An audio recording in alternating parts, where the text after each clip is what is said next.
Hello everyone.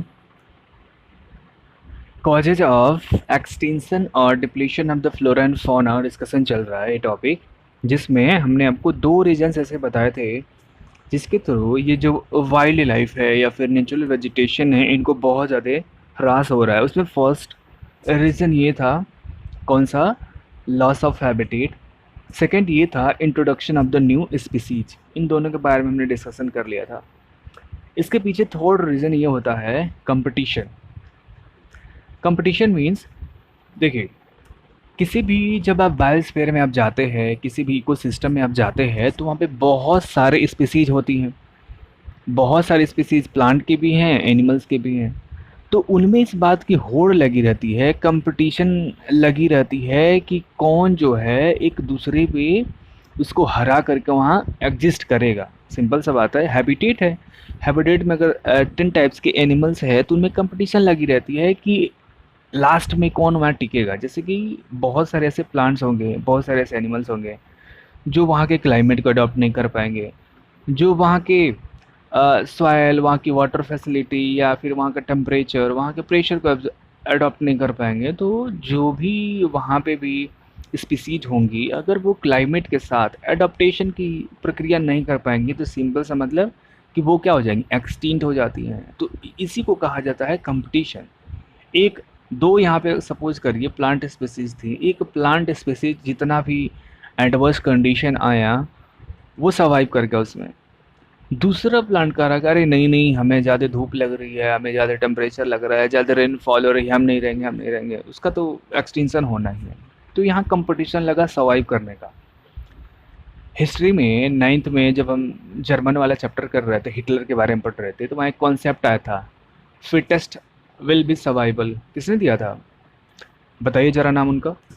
उन्होंने जो दिया था fittest will be survival last में, तो उन्होंने क्या कहा था कि जो सबसे फिटेस्ट है वही अर्थ पे जो है लास्ट में सर्वाइव करता है। तो वो फिटेस्ट सर्वाइव करेगा तो वो किसके थ्रू कर रहा है ना, कंपटीशन के थ्रू।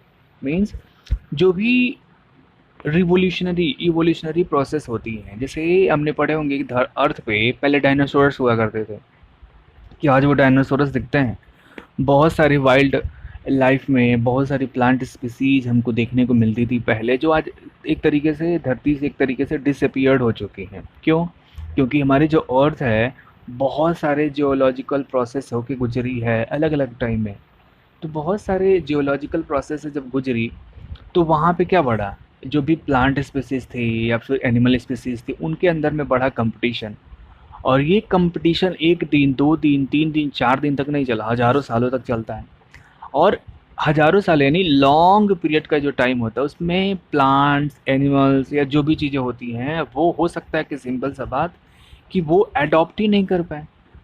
जो प्लांट्स, जो एनिमल स्पीसीज उस इन्वायरमेंट को, उस क्लाइमेट को अडॉप्ट कर पाएंगे, वो क्या हो जाएंगे, वहीं पे एग्जिस्ट करते रहेंगे, एग्जिस्ट करते रहेंगे। जो नहीं करेंगे, सिंपल सा मतलब है, वो क्या हो जाएंगे, उस हैबिटेट से पुश्ड आउट हो जाएंगे एक्सटिंक्शन के थ्रू।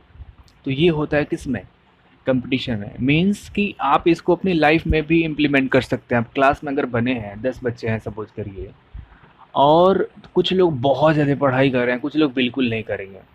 क्यों? क्योंकि वो कहें कि हमें तो बिल्कुल कुछ आता ही नहीं है, बहुत टफ है सब्जेक्ट, मैथ्स आता नहीं है, साइंस नहीं आता है, एसएसटी नहीं आती है, कंप्यूटर नहीं आती है। तो वो क्या आपकी क्लास में सर्वाइव कर पाएंगे? अगर एग्ज़ाम्स हो, कुछ क्वेश्चंस पूछ लिए जाएँ तो क्या सर्वाइव कर पाएगा? तो कंपटीशन, वहाँ हो गई कंपटीशन। कुछ लोग उस चीज़ को पाने के लिए कुछ भी हो जाए, मुझे क्लास में टॉपर रहना है, कुछ भी हो जाए, मुझे फर्स्ट आना है, सेकंड आना है, थर्ड आना है। और कुछ लोग हैं कि प्रॉब्लम्स देख के ही डर गए, तो जो देख के डर जाएंगे वो क्या हो जाएंगे, एक्सटिंक्ट कर देंगे क्लास में, नीचे से रैंक आएगी उनकी, या फिर वो भी नहीं होगा, फेल होकर बाहर हो जाएंगे। और जो बच्चे जितना भी एडवर्स कंडीशन आता गया तक उसको अडॉप्ट करेंगे, वो क्या करेंगे, सर्वाइव, जाहिर सी बात है लास्ट तक करेंगे। तो ये होता है कंपटीशन का बेनिफिट, जो नेचुरली जो है काम करता है स्पीसीज़ के बीच।